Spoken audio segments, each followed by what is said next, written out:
Kita akan masuk yaitu mengenai pembahasan selama 40 tahun tidak pernah menjadi putih, yaitu dalam Yom Kippur 10 Tisri 5785. Kita akan melihat mengenai ayat yang menyatakan yaitu perayaan Yom Kippur atau perayaan pendamaian di Atonement Day, yaitu di dalam Imamat pasal 23 ayat 26 sampai 32.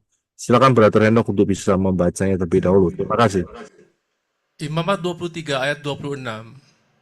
Berfirmanlah Yahweh kepada Moshe dengan mengatakan, 27, demikian pula pada tanggal 10 pada bulan ke-7, itulah hari pendamaian. Haruslah itu menjadi pertemuan kudus bagimu, dan kamu harus merendahkan dirimu dan mempersembahkan persembahan api-apian kepada Yahweh. 28. Kamu tidak boleh melakukan pekerjaan apapun pada hari itu, sebab itulah hari untuk mengadakan pendamaian bagimu di hadapan Yahweh Elohimmu. 29. Sebab setiap orang yang tidak merendahkan dirinya pada hari itu, ia harus dilenyapkan dari bangsanya. 30. Setiap orang yang melakukan pekerjaan apapun pada hari itu, aku akan melenyapkannya dari tengah-tengah bangsanya. 31. Kamu tidak boleh melakukan pekerjaan apapun. Ini adalah suatu ketetapan untuk selamanya bagimu turun-temurun di seluruh tempat tinggalmu. 32. Itulah sabat perhentian bagimu, dan kamu harus merendahkan dirimu pada tanggal 9 bulan itu pada petang hari. Dari petang hingga petang, kamu harus merayakan sabatmu. Ya, terima kasih. Jadi ayat-ayatnya untuk perayaan Yom Kippur itu adalah di dalam Imamat 23 ayat 26 sampai 32. Ya. Dan ini ketetapannya. Pengenapannya adalah di dalam, saudara tahu dan kita sudah tahu, yaitu di dalam Yeshua. Nah, 7 hari raya yang ditetapkan Bapak Yahweh, ya, yang pertama adalah Pesah 14 Nisan, roti tak beragi 15 Nisan, kemudian buah sulung, Shavuot, yang keempat, yang kelima, Rosh Hashanah, kita sudah lakukan 10 hari yang lalu, 1 Tisri, ya, yaitu peniupan Nafiri atau Yom Teruah. Itulah perayaan Nafiri, ya, dan disitulah tahun barunya. Kemudian yang keenam, kita sekarang yang di nomor 6, yaitu pendamaian, bukan perdamaian ya, pendamaian, didamaikan, pendamaian, yaitu pada saat tanggal 10 Tisri, dan yang terakhir nanti 5 hari lagi, yaitu pada saat hari Rabu sore, kalau dihitung dari hari ini, yaitu perayaan Sukkot atau Pondok Daun. Nah, kita sekarang berada di yang nomor 6, ya, yang nomor 6. Jadi inilah 7 hari raya yang ditetapkan oleh Bapak Yahweh. Hari raya pendamaian itu berarti didamaikan. Didamaikan dengan siapa? Yaitu didamaikan dengan Elohim Yahweh. Mengapa didamaikan? Didamaikan itu berarti sebelumnya belum ada, ya, belum ada damai, ya, belum ada kesepakatan damai, perseteruan. Ya, karena apa? Karena pilihan manusia, yaitu manusia memilih untuk memberontak terhadap firman Elohim Yahweh. Diwakili oleh siapa? Diwakili oleh Adam dan Hawa. Ya, diwakili. Dan semuanya kena impact-nya. Saudara dan saya kena impact-nya, karena itu diperlukan hari raya pendamaian supaya didamaikan. Ya, supaya didamaikan dengan Elohim Yahweh. Ayatnya di mana? Ayatnya ada di dalam 2 Korintus 5 ayat 20 sampai 21. Silakan Brother Reno. 2 Korintus 5 ayat 20. Selanjutnya, kamilah utusan-utusan demi Hamasyiah. Sekiranya mungkin Elohim menasihati melalui kami meminta demi Hamasyiah, hendaklah kamu didamaikan dengan Elohim. 21. Sebab dia yang tidak mengenal dosa, demi kita seolah dia telah berbuat dosa, supaya kita dapat menjadi yang benar bagi Elohim di dalam Dia. Iya, terima kasih. Jadi supaya kita benar di hadapan Elohim Yahweh, maka harus ada yang mewakili saudara dan saya.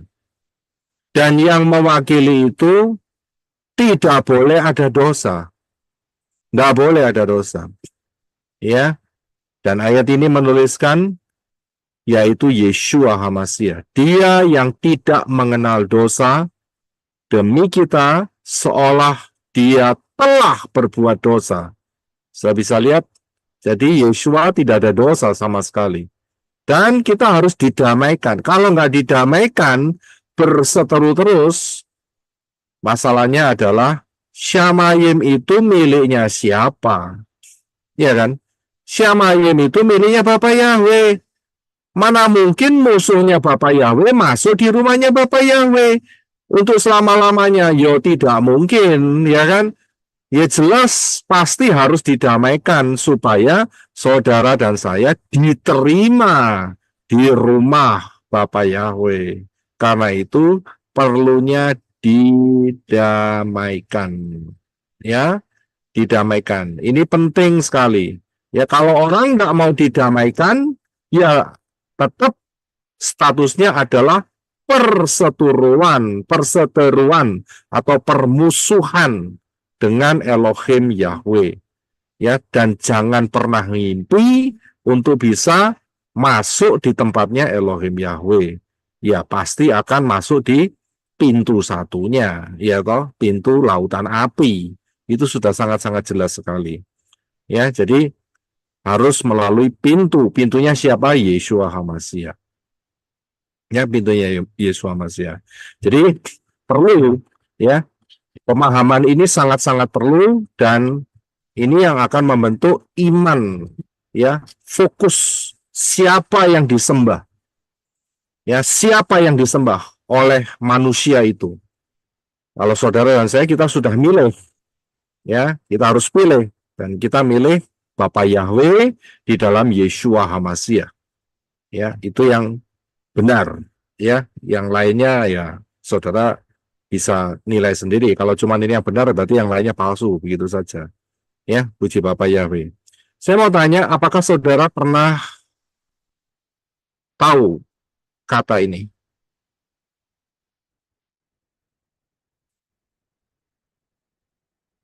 Kaparot. Siapa yang pernah tahu?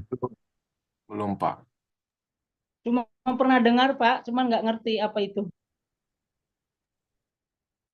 Nggak tahu. Ritual ayam. Kakak tua ya, Pak? Kakak tua bukan. Jangan diambil parotnya. Ya, kalau parot mah kakak tua, tapi nggak ada hubungannya dengan kakak tua. Juga jangan disebutkan salah ya, kayak parat gitu ya, itu lebih salah lagi, keparat itu namanya, bukan, lain ya. Jadi bukan itu, tapi kaparot. Sama dengan kipur ya, Pak? Kaparot, ya. Ini Denda ya Pak, denda. mirip, ya. Ini ketemu Pak Koy. Tunggu dulu. Saya akan berikan informasinya lebih detail. Mohon maaf, sabar sedikit. Iya, Pak. Iya, jadi sebelumnya kita akan melihat penjelasan ringkas mengenai kaparot. Apa itu kaparot? Dan kaparot ini munculnya pada saat Kippur, yaitu Yom Kippur. Ya, jadi pada saat Yom Kippur, hanya perayaan Yom Kippur inilah ada peristiwa kaparot. Ya, di 6 hari raya yang lainnya tidak ada yang namanya kaparot. Yom Kippur is the most important day in the Jewish calendar and one that chickens find most foul. Just before the fast, it's they who must take on the sins of Orthodox Jews. With throats cut, they slowly expire in a bucket while their killers pray. We're trying to transfer all your sins. That really, when a person does a sin, you have to be killed. But God in His mercy says you can be spared. So we try to transfer the sins from you onto the chicken the chicken gets killed. You see over there. The dead chickens are later given to charity. The rites frowned upon by many more mainstream Jews, but practitioners take their tradition seriously. As chickens panic, activity elsewhere ceases. For 24 hours, shops and businesses are shuttered, buses and trains stop running, and virtually no one drives. Military security is tight, the Palestinian lands are sealed off. On this day in 73, Arabs killed thousands of Israelis in a surprise attack. Israel won't be caught off guard again. Ya. Jadi saya bisa lihat peristiwa Kapalat, Bisa, Pak. Bisa, Pak. suaranya jelas ya. Jelas. Nah, apa yang dikatakan oleh orang muda tadi yang pakai Transfer keyboard? Transfer dosa, Pak. Transfer dosa. Jadi kaparot mereka lakukan hari ini untuk mentransfer dosa mereka dari manusia ke ayam. Ayamnya diputer-puter begitu. Ya. Habis gitu ayamnya didonationkan. Ayamnya pusing. Harus putih ayamnya. Harus putih. Nggak boleh belang, nggak boleh hitam. Ya, harus putih, harus kosher. Puter-puter. Gitu. Ya, itu peristiwa kaparot. Pecinta tispe Baal melakukan kaparot tidak begini? Pasti. Oh ya? Wow, luar biasa ya. Pecinta tispe Baal. Bisa maaf melakukan Oh, itu. Oh, Bilang maaf. sorry Pak. Maaf, bukan. Sorry, bukan yang itu. Saya salah paham. Sorry ya. Pencinta tispe Baal yang di negaranya tempe goreng Kalau melakukan, di Indonesia enggak. seharusnya ngelakuin enggak? Karena kan mereka memegang tispe Baal. Jadi seharusnya ambil ayam putih, begitu juga, begitu. Iya kan? Mestinya. Well, biarkan saja. Tapi kita bisa lihat. Ya, kita bisa lihat apa yang kita pelajari. Mereka mengatakan sendiri loh. Supaya dosanya transfer ke ayam. Dan kemudian ayamnya didonasikan. Wih, enak banget ya. Berbuat dosa, transfer ke ayam. Ya, karena ayam murah. Itu kalau domba kan mahal. Lembu, sapi, kambing mahal. Jadi mereka bikin konsep transfer dosa lewat ayam. Ya, oke, kita akan lanjut. Mereka sendiri, Pak. Kenapa? Itu konsep mereka sendiri ya, mengubah domba jadi ayam gitu ya. Nah, itu dia. Ya, tapi dilakukan setiap Yom Kippur. Selalu pada saat Yom Kippur di dalam masa 10 hari sejak dari hari raya Nafiri, ya, trompet, Rosh Hashanah, sampai 10 Tisri. Mereka bisa melakukan itu. Mereka membaca kalau tidak salah dari kitab Yesaya, dan kemudian ayamnya diperputarkan. Begitu. Ya kan? Nah, dapat double blessing nanti kalau ada yang chop begitu. Saat Keluarin kotoran ya, Pak. double blessing. Iya, Pak. Itu yang mau saya bilang tadi, Pak. Kalau pup aja tuh. Terus Nah, itu ayamnya kan, terus Ya. ayamnya didonasikan, Pak. Nanti Nah. transfer spirit lagi sekali, Pak, ke orang yang makannya nanti. Nah, itu dia di donation kan. Jadi ditransfer dosanya ke ayam. Kalau dosa saudara dan saya ditransfer ke mana? Yeshua Hamashiach.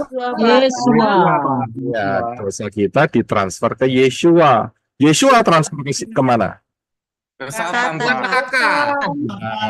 Ya, Yeshua transfer ke Satan. Itu yang benar, bukan ke ayam. Ya, oke. Puji Bapak ya. Iya, itu adalah peristiwa kaparot.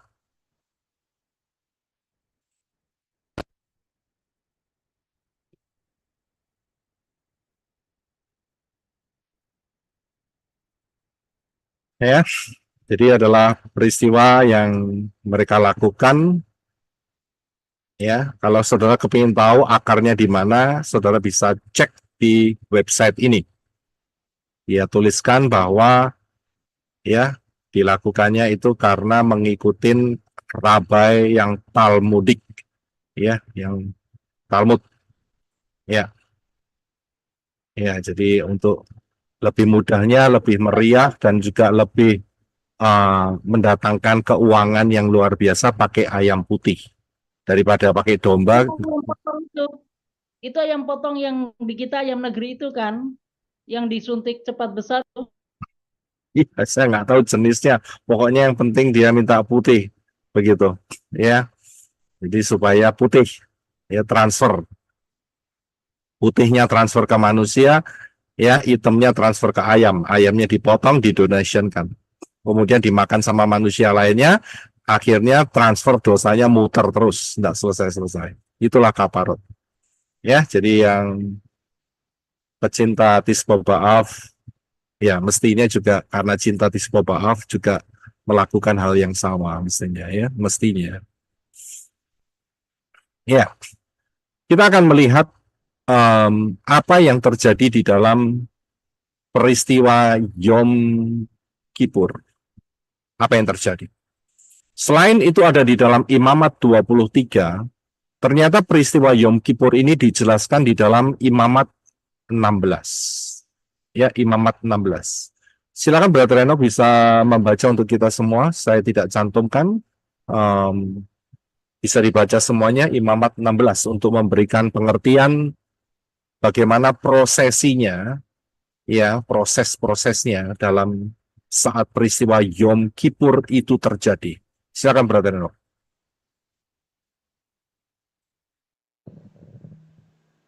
Imamat 16 ayat 1.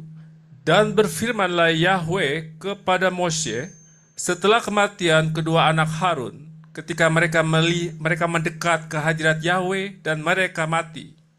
2. Dan berkatalah Yahweh kepada Moshe, berbicaralah kepada Harun saudaramu, dan biarlah dia masuk ke ruang kudus di bagian dalam dari tabir, di depan tutup pendamaian yang di atas tabut itu, tidak pada sembarang waktu, agar ia tidak mati, sebab aku akan tampak dalam awan di atas tutup pendamaian itu. 3. Dengan cara seperti inilah Harun masuk ke tempat kudus itu, dengan seekor lembu jantan muda, anak dari kawanan lembu, sebagai persembahan penghapus dosa, dan seekor domba jantan sebagai persembahan bakaran. 4. Ia harus mengenakan baju panjang lenan kekudusan, dan celana lenan haruslah selalu ada pada tubuhnya, dan dia harus mengikat pinggang dengan sabuk lenan, dan dia harus berlilitkan serban lenan. Itulah pakaian kekudusan. Dan dia harus memandikan tubuhnya dengan air, lalu mengenakan semuanya. 5. Dan dari umat Israel, ia harus membawa 2 ekor anak kambing sebagai persembahan penghapus dosa, dan seekor domba jantan sebagai persembahan bakaran. 6. Dan Harun harus mempersembahkan lembu jantan persembahan penghapus dosa yang untuk dirinya sendiri, dan dia harus mengadakan penebusan bagi dirinya sendiri dan bagi seluruh keluarganya. 7. Dan dia harus mengambil 2 ekor kambing itu dan menempatkannya di hadapan Yahweh di pintu kemah pertemuan. 8. Dan Harun harus membuang undi atas kedua kambing itu, 1 undi bagi Yahweh dan 1 undi lagi untuk Azazel. 9. Dan Harun harus mempersembahkan kambing yang atasnya undi telah naik bagi Yahweh, dan harus mengolahnya sebagai persembahan penghapus dosa. 10. Tetapi kambing yang atasnya undi telah naik untuk Azazel, haruslah ditempatkan hidup-hidup di hadapan Yahweh untuk mengadakan penebusan dengannya, dengan menghalaunya pergi ke padang gurun sebagai Azazel. 11. Dan Harun harus mempersembahkan lembu jantan persembahan penghapus dosa yang bagi dirinya, dan dia harus mengadakan penebusan bagi dirinya dan bagi seluruh keluarganya, dan dia harus menyembelih lembu jantan persembahan penghapus dosa yang bagi dirinya itu. 12. Dan dia harus mengambil pedupaan yang penuh dengan bara api dari atas mezbah itu dari hadapan Yahweh, juga segenggam penuh dupa wewangian halus di telapak tangannya. Dan dia harus membawa masuk ke dalam bagian dalam dari tabir. 13. Dan dia harus menata dupa di atas bara api itu di hadapan Yahweh, dan asap dupa itu menyelimuti tutup pendamaian yang ada di atas kesaksian itu, maka dia tidak akan mati. 14. Dan dia harus mengambil dari darah lembu jantan itu dan memercikannya dengan jarinya ke bagian depan tutup pendamaian ke arah sebelah timur. Dan ke bagian depan tutup pendamaian itu ia harus memercikan dari darah itu dengan jarinya sebanyak 7 kali. 15. Dan dia harus menyembelih kambing persembahan penghapus dosa yang bagi bangsa itu dan membawa darahnya masuk ke bagian dalam dari tabir. Dan dia harus mengolah darahnya seperti terhadap darah lembu jantan muda yang telah dia olah, dan dia harus memercikannya pada tutup pendamaian dan ke bagian depan tutup pendamaian itu. 16. Dan dia harus mengadakan penebusan atas tempat kudus itu karena kenajisan-kenajisan Bani Israel dan karena pelanggaran-pelanggaran mereka sehubungan dengan seluruh dosa mereka. Dan demikianlah harus dia lakukan terhadap kemah pertemuan yang berdiam bersama mereka di tengah kenajisan-kenajisan mereka. 17. Dan setiap orang tidak boleh ada dalam kemah pertemuan saat ia masuk untuk mengadakan penebusan di ruang kudus hingga dia keluar, dan untuk mengadakan penebusan demi dirinya dan demi seisi rumahnya dan demi seluruh jemaat Israel. 18. Dan dia harus pergi keluar ke mezbah yang di hadapan Yahweh dan mengadakan penebusan baginya. Dan dia harus mengambil dari darah lembu jantan dan dari darah kambing itu dan mengoleskan pada tanduk-tanduk sekeliling mezbah. 19. Dan dia harus memercikkan atasnya dari darah itu dengan jarinya 7 kali dan menahirkannya dan menguduskannya dari kenajisan Bani Israel. 20. Ketika dia selesai mengadakan penebusan terhadap ruang kudus dan kemah pertemuan dan mezbah, maka dia harus mempersembahkan kambing yang hidup. 21. Dan Harun harus meletakkan kedua tangannya di atas kepala kambing yang hidup itu dan mengakui di atasnya segala kesalahan Bani Israel dan semua pelanggaran mereka dalam segala dosa mereka. Dan dia menaruh mereka di atas kepala kambing itu, dan dia harus menghalaunya pergi ke padang gurun melalui tangan orang yang disiap. 22. Dan kambing itu harus menanggung segala kesalahan mereka di tanah yang lengang, dan dia harus menghalau kambing itu pergi ke padang gurun.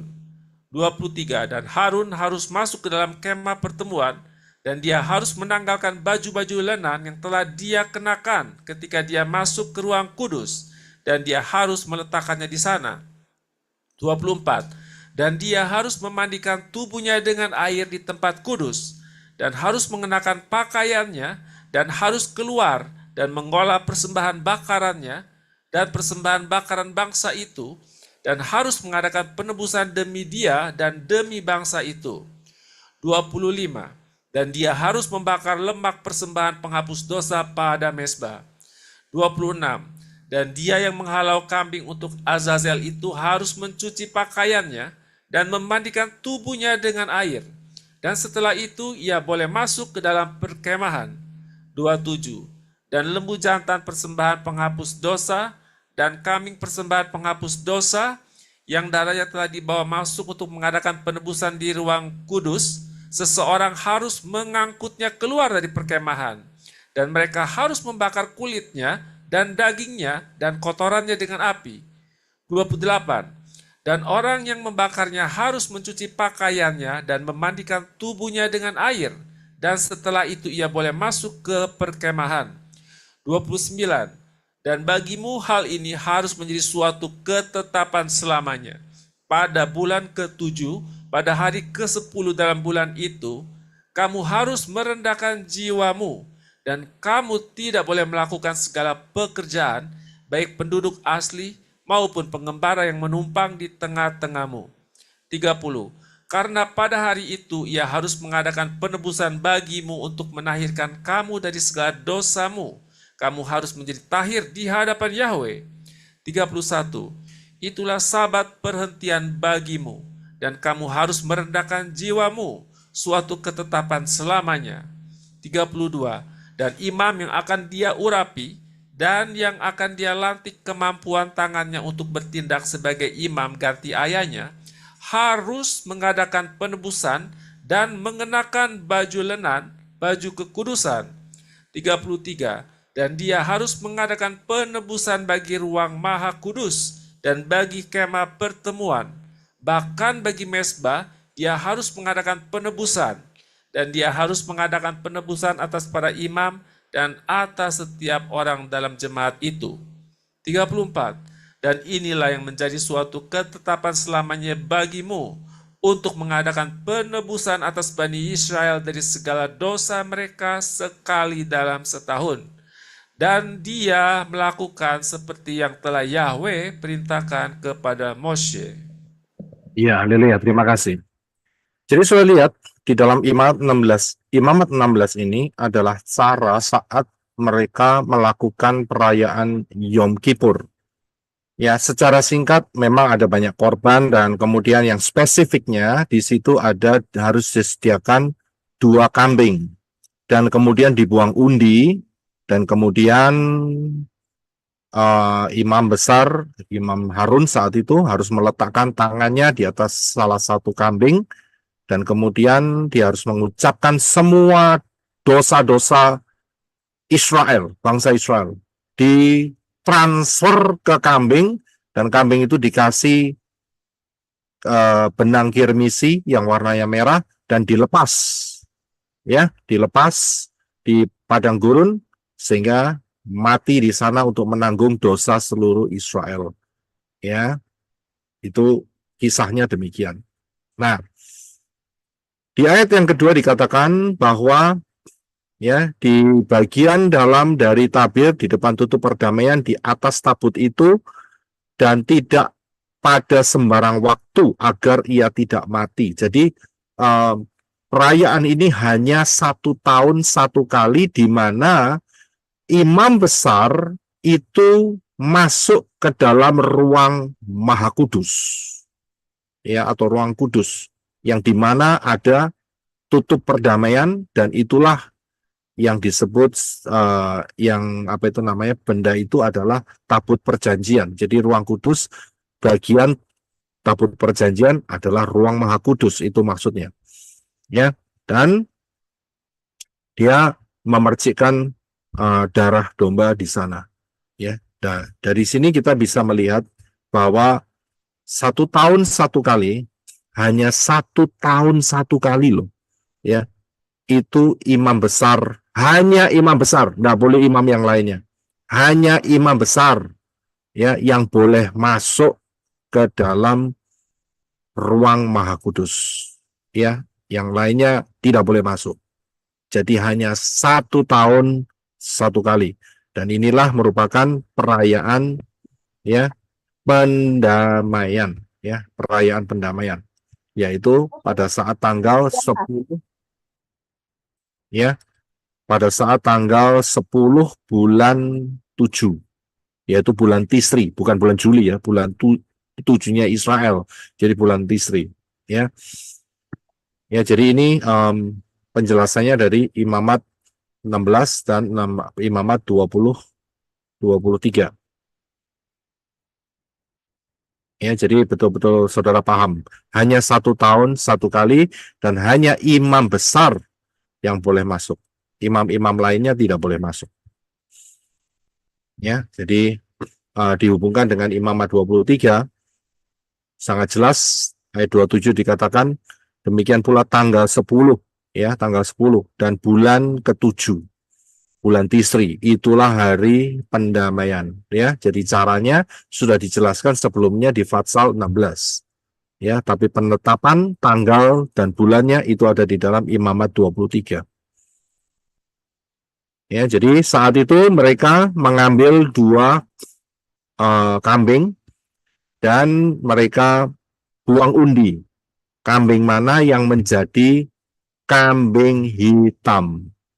Bukan karena warnanya hitam, tetapi maksudnya adalah scapegoat. Scapegoat. Dikambing hitamkan. Yang dibuat salah. Begitu loh maksudnya. Nah, bahasa Ibraninya itu Azazel. Ya. Jadi Azazel. Jadi itulah scapegoat. Ya. Mungkin juga warna kambingnya harus hitam juga, ya. Tapi maksudnya adalah kambing hitam ini adalah scapegoat. Jadi kambing yang dibuat menanggung dosa, yang disalahkan. Ya. Itulah yang cara mereka. Dan kambing itu dikasih kirmisi, ya, seperti yang saya jelaskan di atas, harus membawa dosa seluruh bangsa. Ya, seluruh bangsa. Ya, jadi dosa seluruh bangsa Israel ditanggungkan ke kambing hitam ini. Ya, ke scapegoat ini, Azazel. Ya, dan kemudian dilepas, dia mati di sana, dan kemudian penjelasannya, ya, yaitu kirmisi yang menjadi putih, ya, kirmisi yang menjadi putih karena kirmisinya merah, itu ada di dalam Yesaya 1 ayat 18. Silakan Brother Reno. Yesaya 1 ayat 18. Datanglah sekarang dan marilah kita berperkara. Yahweh berfirman, sekalipun dosamu merah seperti kirmizi, akan menjadi putih bagaikan salju. Sekalipun berwarna merah seperti kain kesumba, akan menjadi putih bagaikan bulu domba. Iya, terima kasih. Ini suatu mujizat, saudara. Ya, suatu mujizat. Jadi pada saat kambing itu mati, maka benang kirmisi yang diikatkan di kambing itu menjadi putih. Ya, menjadi langsung berubah jadi putih. Dan itu merupakan tanda. Itu merupakan tanda bahwa Bapa Yahweh mengampuni Bani Israel. Itu tandanya ada di sana. Jadi dengan berubahnya warna dari merah ke putih, ya, itu merupakan tanda bahwa Bani Israel diampuni. Ya, diampuni. Dan imam besar setelah memercikkan darahnya di tabut perjanjian, ya, dan kemudian dia keluar, ya, dia keluar dan dia menyatakan dosa Israel diampuni. Wah, itu satu peristiwa yang besar, saudara. Mereka bersorak-sorai. Apa akibatnya kalau dosa mereka diampuni pada tahun itu? Apa yang menjadi akibatnya? Yang menjadi akibatnya adalah Berkat mereka, Pak. turun dalam tahun itu. Saudara bisa lihat? Jadi berkat Bapa ya. Jadi di tahun itu, pada saat imam besar proklaim, menyatakan dosamu diampuni Israel oleh Elohim Yahweh. Wah, mereka bersuka cita, mereka sorak-sorai. Ya, karena apa? Karena ke depannya blessing-nya Bapak Yahweh turun. Bapak Yahweh blessing-nya turun. Ya. Jadi tandanya apa? Tanda fisiknya adalah kain, bukan kain, mohon maaf. Benang kirmisi yang ada di kambing itu berubah menjadi putih. Ya, ini ajaib. Ajaib. Nah, itu ayatnya ada di Yesaya tadi, Yesaya berapa? 1:18 ya. Ya, itu keajaiban. Ya, begitu kambingnya mati, kain kirmisinya berubah. Luar biasa ya. Luar biasa. Apa tandanya kalau Israel tidak diampuni tahun itu? Apa tandanya? benang kirmisinya tidak berubah jadi putih, Pak. Jadi putih, Pak. Ya, itu memang tidak berubah. Tapi ada satu tanda yang lebih mencolok lagi. Apa tandanya? Tandanya, ya, ada yang mau coba jawab? Apa tandanya kalau sampai misalnya, kan dia lakukan setiap tahun kan ya? Setiap tahun kan lakukan. Apa tandanya pada satu kali tiba-tiba dosa Israel tidak diampuni? Misalnya seperti Panennya Imamnya Panen. mati. satu-satu. Sister Elizabeth dulu. mereka mungkin tidak panennya nggak baik gitu, Pak. Itu akibatnya. Itu akibatnya. Sister Vivi? Imamnya mati. Iya, imamnya mati. Imamnya saat ngadep tabut perjanjian mati di mana? Di ruang Maha Kudus. Di ruang Maha Kudus mati. Pertanyaannya siapa yang boleh ngambil? Imam Nggak di ada, Pak. bawahnya Dia yang pakai narik pakai tali. tali, Iya. pakai rantai. Ditarik. Tidak boleh ada yang ambil. Tidak boleh ada yang masuk di dalam. Imamnya ditarik pakai tali, Pak. Pasang tali Ya. itu baru ditarik. Karena itu, jadi pada saat imam besar itu masuk di dalam ruang Maha Kudus, kakinya salah satu dikasih tali tampar yang gede, ya, dan kemudian kalau digoyang-goyang kok nggak ada reaksinya, wah mati ini, ya mati. Nah kalau masih ada reaksinya, ya masih bisa. Ada dua cara yang dilakukan, ya, untuk menyatakan bahwa imam besar yang ada di dalam ruang Maha Kudus itu hidup. Ada dua cara. Cara pertama pakai tali tampar. Saat ditarik dia goyang-goyang. Terasa kan? Ya kan?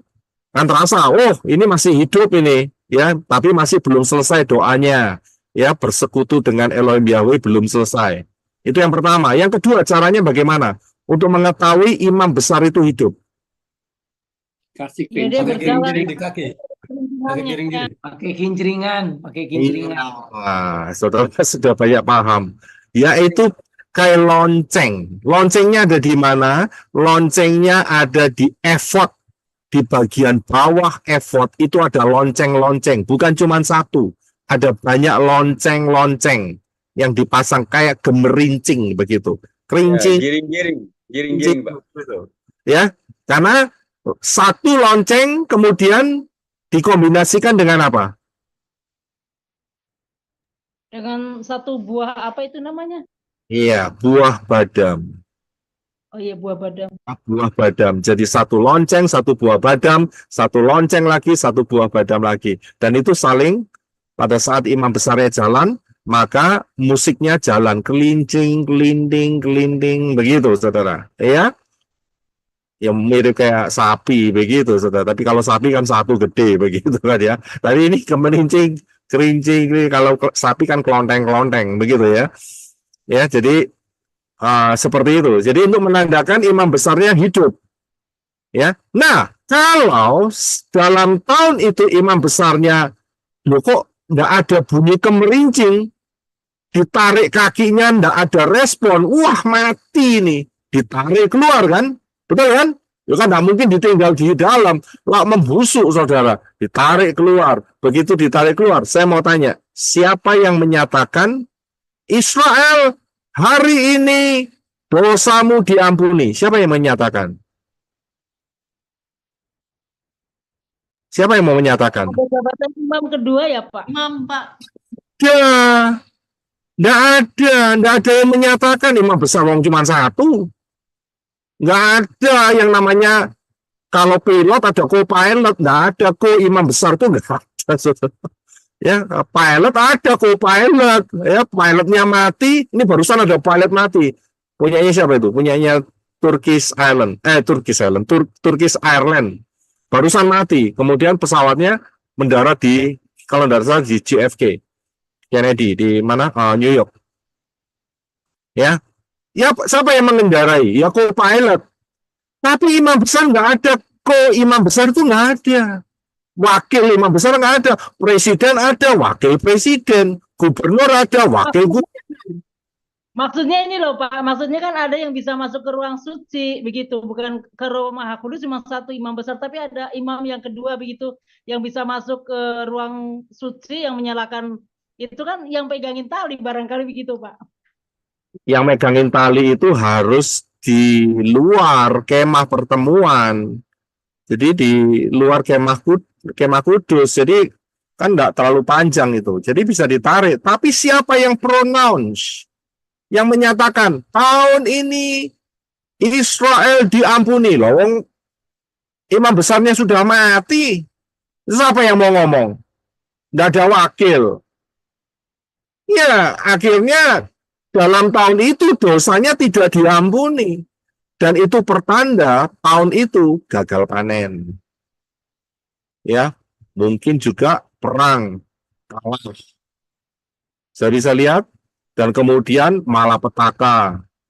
Kemudian ya disaster terjadi. Ada banyak hal terjadi yang merugikan Israel karena apa? Kutuk. Karena dinyatakan tahun itu dia tidak tahir, dia tidak kudus. Dia tidak diampuni, dikuduskan untuk tahun itu. Jadi Israel tidak menerima berkatnya. Ya, jadi paham ya. Ya, jangan ada pikir, oh nanti ada wakilnya. Nggak ada wakil ya. Nggak ada wakil imam besar.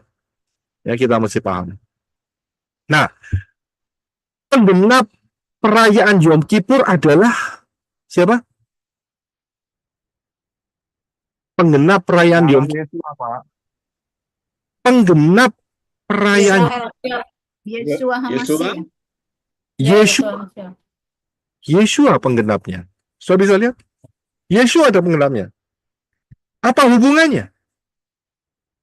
Ya, dengan peristiwa Yom Kippur, 1 tahun sekali imam besar menghadap tabut perjanjian Elohim dengan Yeshua. Hubungannya ada di mana? Hubungannya itu ada di dalam Ibrani 9 ayat 7, 11, dan 12.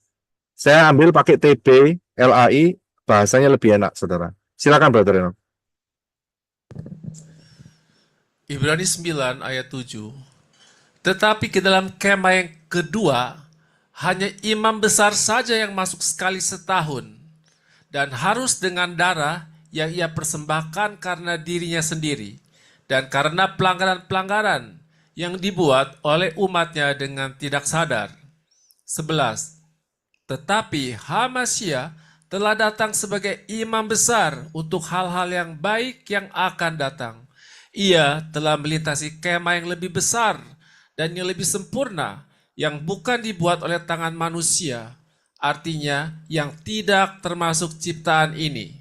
12. Dan ia telah masuk 1 kali untuk selama-lamanya ke dalam tempat yang kudus, bukan dengan membawa darah domba jantan dan darah anak lembu, tetapi dengan membawa darahnya sendiri.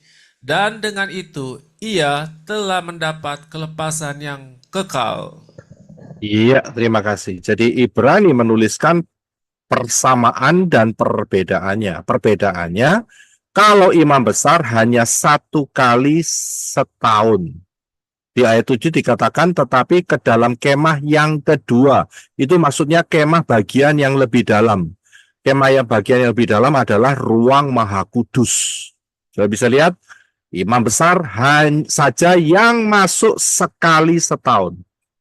Sudah bisa lihat, sedangkan Yeshua Hamasya juga dikatakan ayat 11, tetapi Hamasya telah datang sebagai imam besar. Sama-sama imam besarnya, saudara. Saya bisa lihat. Jadi, peristiwa Yom Kippur ini penggenapnya adalah Yeshua. Karena dia adalah imam besar. Tetapi saat dia masuk ke dalam kemah, yang dimaksudkan adalah kemah yang lebih besar. Yaitu kemah apa? Kemah yang kekal. Yaitu Shamayim. Dia bawa itu bukan darah binatang, tetapi membawa darahnya sendiri, dan dia masuk 1 kali untuk selama-lamanya. Cukup satu kali. Bisa lihat, kalau enggak, ya Yesus kan bisa berulang kali mati, saudara. Kan enggak mungkin gitu ceritanya. Jadi sekali cukup untuk selama-lamanya. Ya, jadi inilah persamaan dan perbedaannya. Dan Yeshua HaMashiach adalah penggenap daripada peristiwa Yom Kippur. Ya, saya berikan gambar sebelah kanan, di mana imam besar memercikkan darah. Kalau imam besar dunia, imam besarnya Israel, dia pakai darah binatang, ya. Sedangkan Yeshua sebagai imam besar, dia pakai darahnya sendiri. Saya bisa lihat, dia pakai darahnya sendiri. Nah, pertanyaannya, pada saat perayaan Yom Kippur, apakah Yeshua menumpahkan darahnya sendiri dan dipercikkan di atas tabut perjanjian? Jawabannya adalah Tidak. tidak. Mati di Tidak. ya. Pada saat 10 Tisri, Yeshua tidak meneteskan darahnya sendiri di atas tabut perjanjian. Tapi prinsipnya harus, sebagai pendamaian, dia harus meneteskan darahnya di atas tabut perjanjian, yaitu itu namanya mercy seat, ya, kotak tutup perdamaian, ya, tutup perdamaian yang di situ ada 2 kerub. Ya, kerub bukan model seperti yang saya ini ya. Saya sulit mengambil kerub yang sesungguhnya, itu sulit setengah mati untuk cari gambar itu. Ya, ada 2 kerub yang berhadap-hadapan dengan sayap yang dikembangkan. Tapi prinsipnya harus. Nah, kapan Yeshua meneteskan darahnya di atas tabut perjanjian, di atas apa itu namanya, mercy seat, ya? Kapan itu terjadinya? Saya Pesah, Pak, pada saat Yesua mati di kayu salib. Saudara sudah tahu jawabannya, yaitu pada saat Pesah. Pada saat Pesah, Yeshua mati di kayu salib, maka untuk memastikan kematiannya, ya, maka centurion itu memerintahkan prajurit bawahan untuk menghujamkan tombak di lambung Yeshua. Ya, dan sebelum peristiwa itu terjadi sebuah peristiwa, yaitu gempa bumi. Dan tertulis di dalam Matius 25, terjadi retakan-retakan. Dan apa yang keluar dari lambung Yeshua? Yang keluar dari lambung Yeshua adalah air dan darah. Ya, air dan ini penting, saudara. Ini penting sekali. Air dan darah itu keluar. Kalau darah tok, nggak sampai ke bawah, saudara. Macet di tengah jadi kering. Tapi karena ada air, itu darah itu campur air mengalir terus ke bawah sekian meter. Ternyata di situ disembunyikan tabut perjanjian. Dan disitulah diteteskan oleh Yeshua, ya, dengan darahnya sendiri. Kalau peristiwa ini nggak terjadi, maka manusia-manusia yang beriman kepada Yeshua tidak akan bangkit saat itu. Tidak akan bangkit. Karena peristiwa inilah, maka manusia-manusia itu, Abraham, Yosef, Yeremia, Yesaya, Daniel, dan semuanya yang percaya beriman kepada Yesus HaMashiach, mereka bangkit dan mereka masuk Samayim. Saya bisa lihat karena peristiwa inilah. Itu ada di Matius. Ya. Matius mencatatnya. Jadi ini peristiwa sangat penting. Tapi prinsip ini sepertinya 2 sisi. Saya bisa lihat, yang satu Yom Kippur, yang satu Pesah. Ya. Yang satu Yom Kippur, yang satu Pesah. Kita lagi di nomor 6, Yom Kippur. pemercikan darah. Tetapi Yeshua juga menggenapinya saat Peskah. Saudara bisa lihat, ya, mengapa kok bisa terjadi seperti ini? Ya, mengapa bisa terjadi seperti ini? Karena Israel menolak Yeshua. iya, karena Israel menolak Yahweh. Ya. Jadi inilah alasannya, ya. Kenapa Yeshua tidak melakukannya pada saat Yom Kippur, tetapi pada saat Peskah. Karena pada saat Peskah Israel menolak Yahweh. Saudara bisa lihat? Saudara jangan berpikir Israel yang sekarang ini menerima Yahweh. Enggak.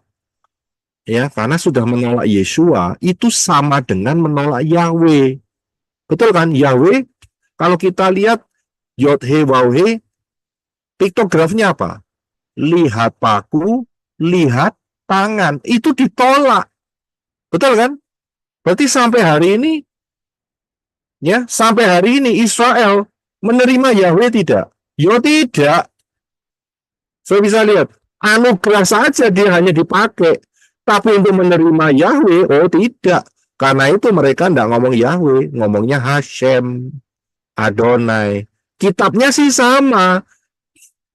Tapi yang disembah, mereka sudah tolak 2000 tahun yang lalu. Tapi sebagai umat yang telah ada perjanjian dengan Abraham, nah itu dia, nggak bisa lepas. Jadi, mereka akan mengalami banyak peristiwa, termasuk salah satunya yang paling besar, yang belum terjadi, yang sebentar lagi akan terjadi, yaitu peristiwa apa? Anti Hamasya. Anti Hamasya. 666. Disitulah Israel baru sadar. Tapi yang sadar hanya berapa? 144.000. Iya, 144.000. Sisanya binasa. Saudara bisa lihat. Ya. Ini karena mereka itu menolak Yahweh. Karena Yahweh dan Yeshua itu satu. Menolak Yeshua ya menolak Yahweh. Menolak Yahweh ya menolak Yeshua. Sama saja. Ya, nggak bisa dipisahkan. Oh, saya terima Yahweh menolak Yeshua. Ya, mana bisa gitu loh. Ya, jadi ini prinsip yang sangat penting. Sampai detik ini mereka tetap menolak Yahweh. Kalau mereka menerima Yahweh, berarti mereka menerima lihat paku, lihat tangan. Tapi kan mereka nggak mau. Betul kan? Sampai hari ini kan nggak mau mereka menerima Mesias yang dipaku. Gitu? Itu dia. Ya, jadi dari sini kita bisa melihat bahwa dengan peristiwa yang mirip, ya, yang mirip karena miripnya itu karena penetesan darah itu, saudara, ya, di atas tabut perjanjian itu, ya, tutup perdamaian, ya, yang di Nisan, di Peskah itu untuk segala bangsa. Yohanes 3:16, sebab Elohim sangat mengasihi dunia ini, sehingga dia telah mengaruniakan putranya yang tunggal, supaya setiap orang, setiap manusia yang beriman kepadanya tidak binasa. Seharusnya tidak binasa, melainkan beroleh hidup yang kekal. Bisa lihat? Ya. Jadi karena itu apa? Nah, kita kembali lagi nih, kisah daripada si kambing hitam nih ya. Ya, kisah kambing hitam ini kita kembali lagi. Jadi karena itu ya, peristiwa kambing hitam ini berlangsung sampai dengan kapan? Kambing hitam yang kemudian ada apa itu namanya, benang kirmisi, dan benang kirmisinya menjadi putih saat kambing hitamnya mati. Ini berlangsung sampai dengan tahun berikutnya, Pak. sampai dengan kapan? 1 hari sebelum Sukkot, Tahun Pak. berikutnya kan itu tiap Ya, tahun. sampai dengan kematian Yeshua HaMashiach. Ya, sampai dengan kematian Yeshua HaMashiach. Siapa yang pernah mendengar mengenai Traktat Yoma? Pernah dengar? Traktat Yoma? Belum, Pak. Belum? Belum, Oke. Pak. Pernah. Ya, kita lihat ya, Traktat Yoma. Apa itu Traktat Yoma? Traktat Yoma itu, ini saya sudah langsung berikan translation-nya. Silakan Brother Enoch untuk baca langsung aja translation-nya. Apa itu Traktat Yoma? Traktat Yoma adalah traktat ke-6 dari Talmud yang membahas hukum yang mengatur perayaan Yom Kippur. Yom Kippur adalah hari raya Yahudi di mana orang Yahudi menebus dosa-dosa mereka dari tahun sebelumnya. Ya, terima kasih. Ya, jadi Traktat Yoma ini khusus untuk mengatur perayaan Yom Kippur. Nah, kita kan lagi Yom Kippur nih sekarang ya. Jadi kita lihat Traktat Yoma. Dan dia ada di dalam Talmud. Jadi kita paham ya, ada di dalam Talmud. Ya, Talmud itu bukannya enggak valid loh saudara. Maksudnya ada, ya. Validnya itu maksudnya betul-betul tulisan ini ada, ya, ada, ya. Bukannya karangan, bukan fiction, ada. Nah, kita akan melihat Traktat Yoma bagian 39b. Apa bunyinya di sana? Traktat Yoma bagian 39b. Saya berikan bahasa Indonesianya langsung. Jadi ini pakai AI saudara ya.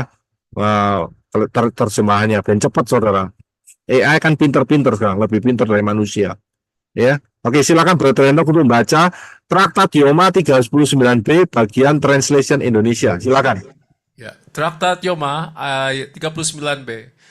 Para orang bijak mengajarkan selama masa kepemimpinan Shimon Hatzadik, undian untuk Tuhan selalu muncul di tangan kanan imam besar setelah kematiannya.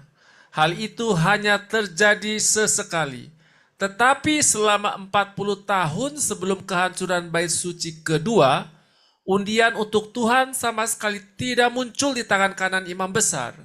Demikian juga sehelai bulu domba merah tua yang diikatkan pada kepala kambing yang dikirim ke Azazel tidak berubah menjadi putih, dan lampu paling barat dari kandil itu tidak terus menyala. Ya, kemudian lanjutkan dengan yang ini. Silakan. Dan pintu-pintu tempat suci terbuka dengan sendirinya sebagai tanda bahwa mereka akan segera dibuka oleh musuh.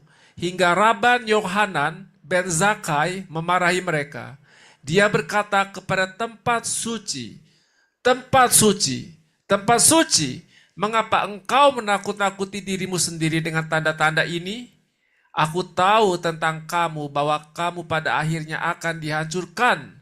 Dan Zakaria, putra Ido, telah bernubuat tentang kamu. Bukalah pintu-pintumu, hai Libanon, supaya api memakan habis pohon-pohon arasmu. Libanon adalah sebutan untuk bait suci.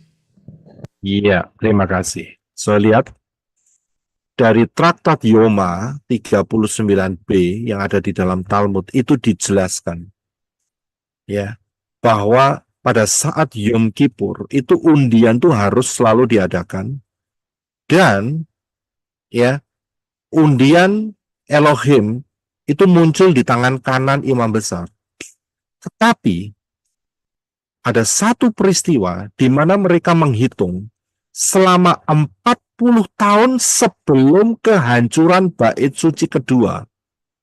Undian itu nggak pernah muncul di tangan kanannya imam. So bisa lihat. Dan kemudian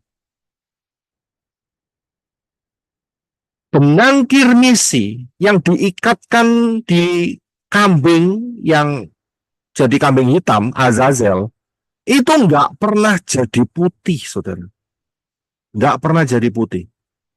Plus, belum selesai di situ. Plus, lampu kandil ini adalah lampu menorah. Tiap malam, saudara. Tiap malam, walaupun sudah dinyalain tiap harinya, sudah dikasih minyak yang cukup, tapi besok paginya itu mati. Dan ini terjadi selama 40 tahun sebelum kehancuran bait suci kedua. So bisa lihat, Bukan cuma itu saja. Jadi bukan cuma undinya ndak pernah muncul di tangan kanan, kemudian benang kirmisinya nggak pernah jadi putih. Tadi di atas kan saya jelaskan, Azazelnya mati, kambing hitamnya mati, kemudian benangnya jadi putih otomatis kan. Dan kemudian setelah itu imam besarnya ngomong, dosa Israel diampuni. Betul kan? Tadi di atas kan? Tapi benang yang merah itu, benang kirmisi merah itu, selama 40 tahun, selama 40 kali Yom Kippur, tidak pernah berubah warnanya menjadi putih. Sudah bisa lihat? Plus, tiap malam, ya besoknya diketahui bahwa pintu tempat suci itu buka sendirinya, saudara. Siapa sing buka, saudara? Sudah bisa lihat? Terbuka dengan sendirinya. Sepertinya itu memberikan kode. Ya, memberikan kode mengenai apa? Mengenai apa yang tertulis di dalam kitab Sakaria 11 ayat 1. Ya, Sakaria 11 ayat 1. Saya coba akan konfirmasi. Sakaria 11 ayat 1. ILT 3. Hai Lebanon, bukalah pintu-pintumu supaya api dapat melahap di antara pohon-pohon aras. So, bisa lihat? Mereka lihat, ya. Ada orang yang namanya Rabban Yohanan ben Zakkai melihat peristiwa itu. Dan mereka mengatakan, kenapa kok sampai tempat suci ini menakut-nakuti dirimu sendiri dengan tanda-tanda ini. Dan ini semua tertulis di dalam Sakaria 11 ayat 1. Kata Libanon itu sebetulnya merefer kepada bait suci itu sendiri. Yaitu bait suci yang direnovasi oleh Herodes. Ya, dibangun oleh Nehemia, Nehemia, karena dirontokkan oleh siapa itu namanya? Raja Nebukadnezar. Dipercantik oleh Raja Herodes. Ingat nggak, Yesua pernah mengatakan, satu batu pun tidak akan berdiri di tempat ini. Semuanya akan rata sampai hari ini. Betul kan? Saya bisa lihat? Nah, poinnya adalah selama 40 tahun, peristiwa-peristiwa ini terjadi sebelum kehancuran bait suci kedua. Nah, dari sini kita lihat, bait suci kedua hancurnya kapan? Tahun 70 Masehi. Iya, 70 Masehi. Saudara tidak akan pernah menemukan tulisan yang menyatakan bahwa bait suci yang kedua ini hancurnya tahun 75, tahun 80, tahun 69, tahun 71, atau tahun 65. Enggak pernah, saudara. Kalau saudara cek, semuanya merefer ke satu tahun, yaitu tahun 70 Masehi. Nah, kalau kita kurangkan 70 dengan 40 tahun, karena selama 40 tahun peristiwa-peristiwa yang aneh ini terjadi saat Yom Kippur dan tiap-tiap harinya, berarti tahun berapa Yesua mati? 30 30, Pak. 30 Masehi. Masehi. Sudah bisa lihat, ini tertulis di traktatnya Talmud loh, sampai hari ini. Sampai hari ini.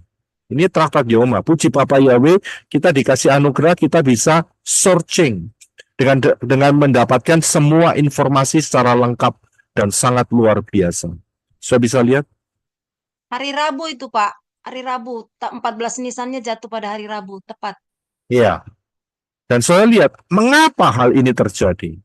Mengapa hal ini terjadi?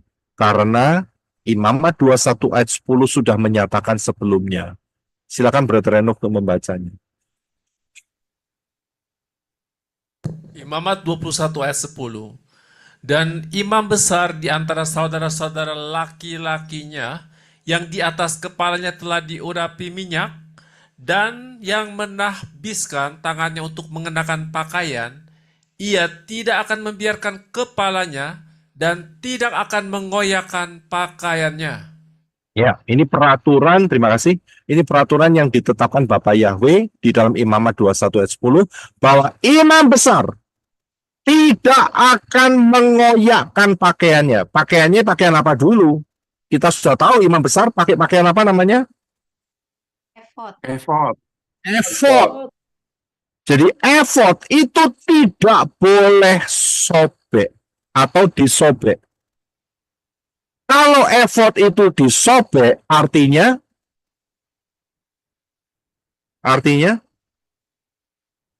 Tidak kalau diterima, Pak. efod Ya. itu artinya dia melanggar, dia menista ayat ini, betul kan? Mau dikasih tahu tidak boleh dikoyakkan, mau dikoyakkan, ya itu kan ngawur namanya. Berarti dia menolak ayat ini, dan ini terjadi di dalam Matius 26 ayat 65. Silakan Brother Reno. Matius 26 ayat 65. Maka imam besar itu mengoyakkan jubahnya dan berkata, "Dia telah menghujat. Mengapa kita masih membutuhkan para saksi? Lihatlah, sekarang kamu telah mendengar hujatannya." Iya, terima kasih. Sudah bisa lihat, di detik inilah saat imam besar itu mengoyakkan jubahnya, berarti dia menyatakan bahwa keimaman Lewi tidak berlaku. Itu maksudnya. Kalau keimaman Lewi tidak berlaku, maka keimaman siapa yang berlaku? Yesua, Pak. Yesua. Iya, melalui satu kata, yaitu keimaman Melkisedek. Sudah bisa lihat? Jadi detik itu kelihatannya cuman menyobek baju. Betul kan?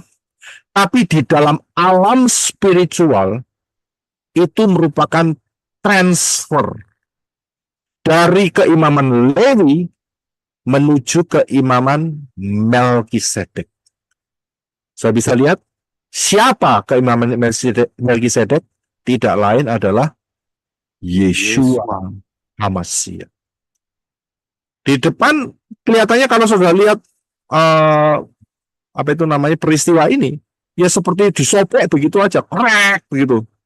Tapi di dalam alam supernatural itu kode di mana imam besar sudah melanggar Imamat 21 ayat 10b.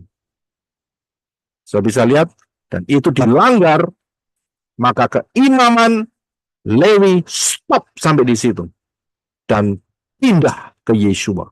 Karena itu Yeshua adalah imam besar. Sudah bisa lihat, jadi prosesnya langsung berpindah ke situ. Dan setelah itu, imam besar itu menyatakan mereka menolak Yeshua, salibkan dia, ditolak. Ya, Yahweh ditolak, saudara. Wah, nekat, saudara. Ya, kita tahu akibatnya. Ya, jadi Yom Kippur dalam tanda kutip ya, dalam tanda kutip. Jadi saudara jangan ambil keseluruhan. Yom Kippur itu adalah untuk dunia. Ya, maksudnya ini, Yom Kippur untuk dunia itu adalah Pesah, saudara. Ya, peristiwa Yom Kippur di mana tetesan darah itu harus ada di tutup perdamaian, ya, untuk dunia, untuk saudara dan saya, untuk orang-orang goyim, itu adalah Pesah. Nah, pertanyaannya adalah kapan penggenapan Yom Kippur untuk Israel? Ya kan? Kapan penggenapannya? Jawabannya adalah Nanti Sebelum Pak, pada Armageddon. saat masuk 144.000 tahun orang Pak. Israel bertobat. ya, setelah paham, lihat pengajaran kode hari ke-7, bulan ke-7, tahun ke-7. So, harus lihat, saya sudah jelaskan di sini bahwa Yom Kippur untuk ya Israel itu terjadi setelah perang Harmagedon, sebelum kerajaan Israel 1000 tahun. Sudah bisa lihat? Ya, sudah bisa lihat, ini kan luar biasa. dari 3 gambar ini saya bisa lihat perang Harmagedon ini, ya, perayaan apa? Teruah, Pak. Yom Teruah. Rosh Hashanah, Yom Teruah, kemudian ya ada Yom Kippur, ya dikuduskan dulu sebelum masuk di dalam perayaan Sukot. Sukot.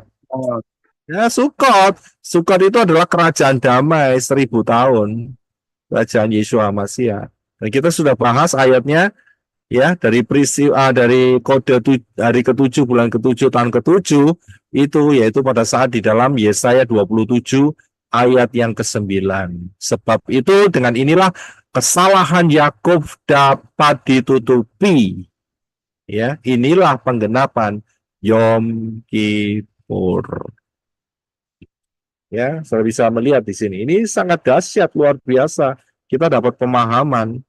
Nah, kita kembali lagi sedikit sebentar ya. Mengenai 40 tahun sebelum kehancuran bait suci kedua. Ya. Saudara harus memperhatikan 2 pengajaran ini, yaitu lihat Israel, lihat Rapture, Haikalah 2026, dan kode hari ke-7, bulan ke-7, tahun ke-7. 2 pengajaran ini integrated, saudara. Jadi saudara harus dengarkan kalau belum dengar. Ya, jangan malas-malas. Ya, kembali lagi. Kita akan melihat soal 40. Ya, 40 tahun sebelum kehancuran bait suci kedua. Nah, saya berikan perhitungannya. Tadi kita bisa lihat, bait suci kedua dihancurkan Titus, Jenderal Titus tahun 70 Masehi. Berarti kalau dikurangi 40 tahun, kita sudah tahu kematian Yeshua adalah tahun 30 Masehi. Jaraknya 40 tahun. Dan di sini Israel tidak bertobat. Kalau tidak bertobat, hukumannya dikali 7 berdasarkan imamat. Imamat atau keluaran. Ya, saudara cari dalam pengajaran lihat apa Israel lihat Rapture ya, yang di atas ya, yang saya beritahukan. Saya berikan lengkap di sana. Saya nggak ambil lagi pengajaran itu. Saudara yang harus cari sendiri. Jadi Kita perlu 40 Pak. di mana? Kita apa ulangan ya? Ulangan kalau nggak salah ya. Pokoknya kalau Israel nggak bertobat itu dikali 7. Nggak bertobat. Imamat, Pak. Imamat ya, oke, terima kasih. Nggak bertobat lagi, dikali 7 lagi, double 7 saudara. Udah dikali 7, dikali 7 lagi. Ya, karena 40 tahun pertama Israel nggak bertobat, maka dikali 7. Nggak bertobat lagi, dikali 7. Jadi totalnya selama 1960 tahun tidak ada pertobatan. Nggak ada pertobatan. Terbukti apa? Sampai hari ini loh nggak bertobat, saudara. Ini saya nggak ngomong untuk yang mesianik loh ya. Ini saya ngomong untuk secara general. Israel secara general. Oke? Tidak bertobat sampai hari ini. Dan itu dihitung dari mana? Dari sejak keruntuhan bait suci yang kedua, tahun 70 Masehi. Tambahkan saja dengan tahun-tahun di mana Israel tidak bertobat, yaitu 1960. Maka akan jatuh di satu titik, yaitu tahun 2030. Ya, dengan pengajaran kode hari ke-7, bulan ke-7, tahun ke-7, kita sudah temukan bahwa tahun 2030, 1 Tisri 5791 itu jatuh sabat, saudara. Ya, 28 September tahun 2030. Disitulah Israel bertekuk lutut, bertobat. Ya, betul-betul dia akan diterima ya oleh Bapak Yahweh. Dan setelah itu peristiwa apa? Peristiwa kerajaan 1000 tahun. Ya, jadi sebentar lagi kita sudah hampir memasuki 6000 tahun sejak ya kejatuhan Adam dan Hawa. Karena itu berjaga-jagalah ya. Ingat ya, berjaga-jaga. Karena perhitungannya luar biasa, saudara. Ya, dan hari ini kita ada di Oktober 11 ya, tahun 2024 kita sudah sangat mendekati untuk Harpazo. Ingat, ada 3,5 tahun masa anti Hamasya. Saudara jangan merasa, oh sekarang nyaman Pak, masih enak, betul. Tapi tiba-tiba, karena Rabi Saul menyatakan, saat mereka mengatakan damai, damai, dan tiba-tiba terjadi satu perubahan yang luar biasa. Yaitu apa? Harpazo akan terjadi. Ya, kita harus waspada, ya, kita harus waspada. Karena itu siapa yang belum masuk dalam keselamatan, pintu keselamatan yang benar, ya, segera masuk, ya, jangan keras hati. Namanya itu Yeshua, bukan Yesus, ya. Jadi kita harus paham, dan namanya yang pemilik Shamayim itu adalah Yahweh, ya, bukan Allah. Udah, ya. Ini kan waktunya sudah makin mendekat, jadi lebih baik belak-belakan saja. Ya, haleluya. Jadi saudara harus betul-betul paham, ya. Karena ini penting sekali. Saya harus ulangin lagi bahwa Elohim Yahweh tidak membutuhkan sorga, tidak membutuhkan Shamayim. Elohim Yahweh nggak butuh. Siapa yang butuh? Kita. Ya, Ya. manusia yang Amen, Pak. butuh, ya, saudara dan saya, Yosef Roy butuh, ya, Shamayim. Karena itu, ya kita mesti ikutin peraturannya. Yang punya rumah, jangan seenaknya sendiri, ya, digonta-ganti nama pemilik rumahnya, ya, kacau balau. Jadi hati-hati. Ya, segera ambil baptisan di dalam nama yang benar, nama Yahweh, nama Yeshua HaMashiach dan Ruah Yahweh Elohim. Belajarlah firman, daftar Elohim dengan baik dan benar, dan kemudian penuh dan dipimpin oleh Ruah Yahweh. Berjalanlah penuh dan dipimpin oleh Ruah Yahweh Elohim. Saya mau membacakan satu ayat dulu, maksud saya Brother Henok, saya akan minta tolong untuk baca beberapa ayat sebelum saya akhiri dalam acara ibadah Yom Kippur 5785. Ya, sebelum saya akhiri, yaitu di dalam Yehezkiel 33 ayat 1 sampai 6. Yehezkiel 33 ayat 1 sampai 6. Silakan Brother Henok. Yehezkiel 33 ayat 1. Firman Yahweh kembali datang kepadaku, mengatakan, 2. Hai anak manusia, berbicaralah kepada semua keturunan dari bangsamu, dan berkatalah, pada waktu aku mendatangkan pedang atas suatu negeri, dan rakyat negeri itu mengambil seseorang dari antara mereka untuk dijadikan penjaga bagi mereka. 3.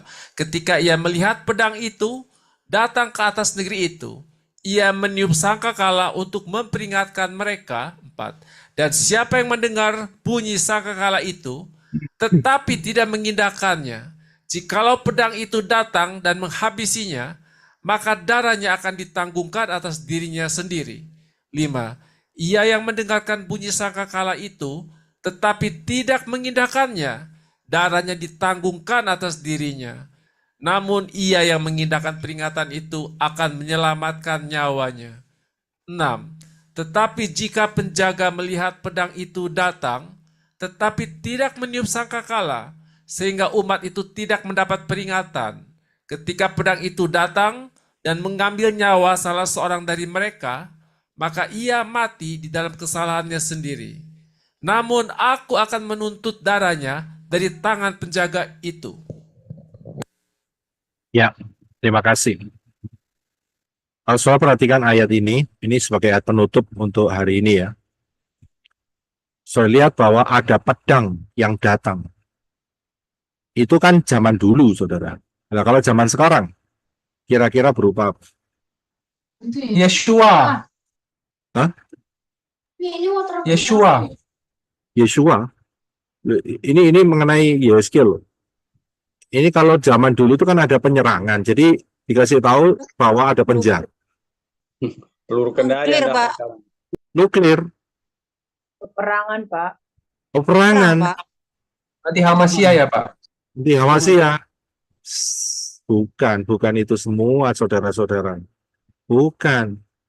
Yang dimasukkan pedang untuk zaman kita sekarang ini bukan itu. Ya. Lah kalau nuklir, kan saudara mau lari kemana? Nggak bisa. Kan? lari secepat-cepatnya, waktunya cuma 30 detik, mak belum hilang semua, ya kan?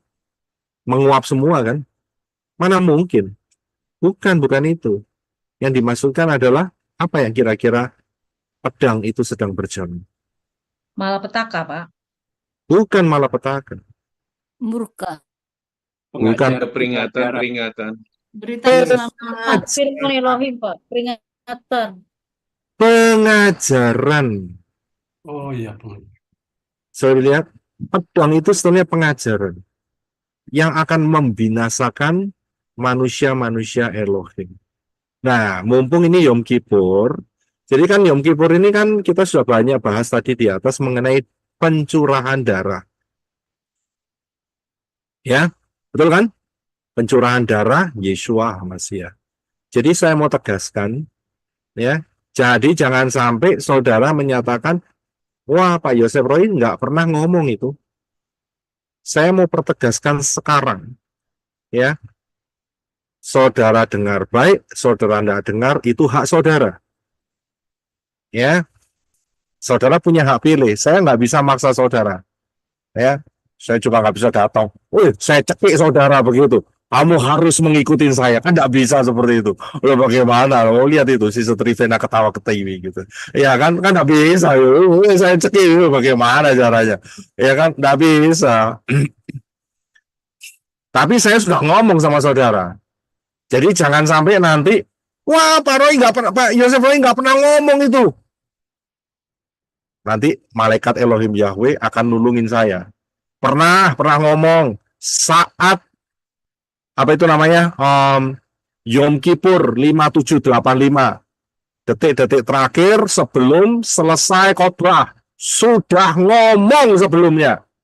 Ya, jadi darahnya tidak tertanggung sama saya. Saya sudah ngomong terlebih dahulu. Apa yang saya darah ya saya nggak utang darah, ya kan? Ya darahnya tertanggung, ya bukan yang di sini. Yang di sini sudah baik-baik semua, puji Bapak. Mungkin yang di luar sono saya nggak ngerti. Ya, ya saya nggak ngerti ya. Pokoknya saya nggak mau nanggung darah. Itu bukan urusan saya. Sudah ngasih tahu sama saudara terlebih dahulu. Ini yang saya mau kasih tahu. Ini kan mumpung Yom Kippur kan. Ini mengenai darah. Ya, apa yang bisa bikin kita untuk masuk Syamayim?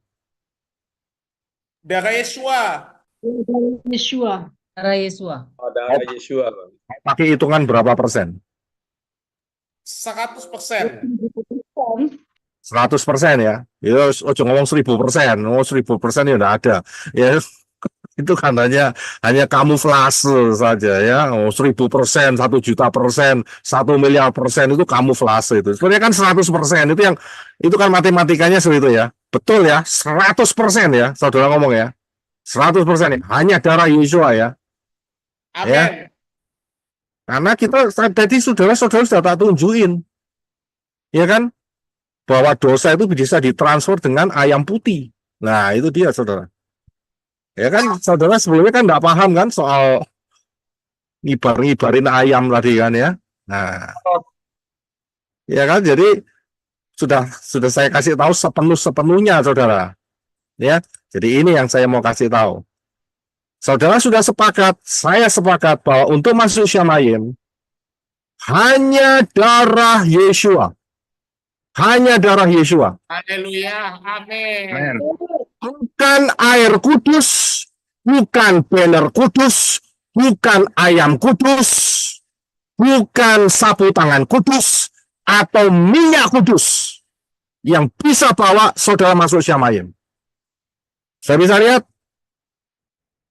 Jadi hati-hati saudara ya. Saya sudah nyatakan hanya darah Yeshua ya yang sanggup membawa saudara dan saya masuk Syamayim.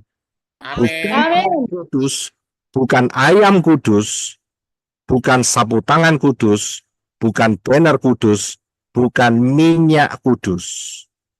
Ya, ada orang yang seumur hidupnya tidak pernah percaya kepada Yeshua Hamasiah. Saat kematiannya, saya kasih sapu tangan kudus dan saya bisa pindahkan ke Syamayim. Oke?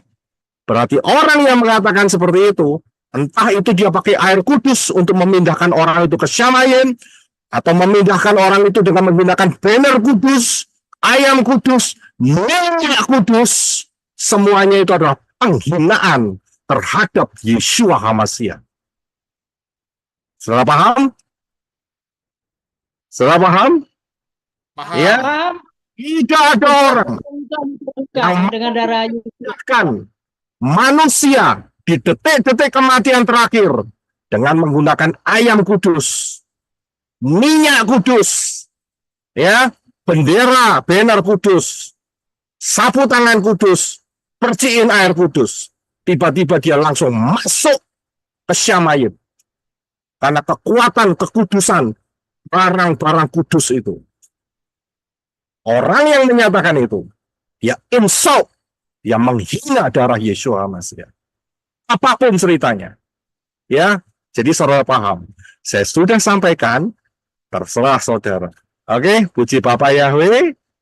Haleluya. Saya berikan Haleluya, Pak. Terima kasih. Gerbang itu hanya terbuka dengan darah Yeshua. Haleluya. Haleluya. Itu tidak kesaksian. Amin. Ya, amin.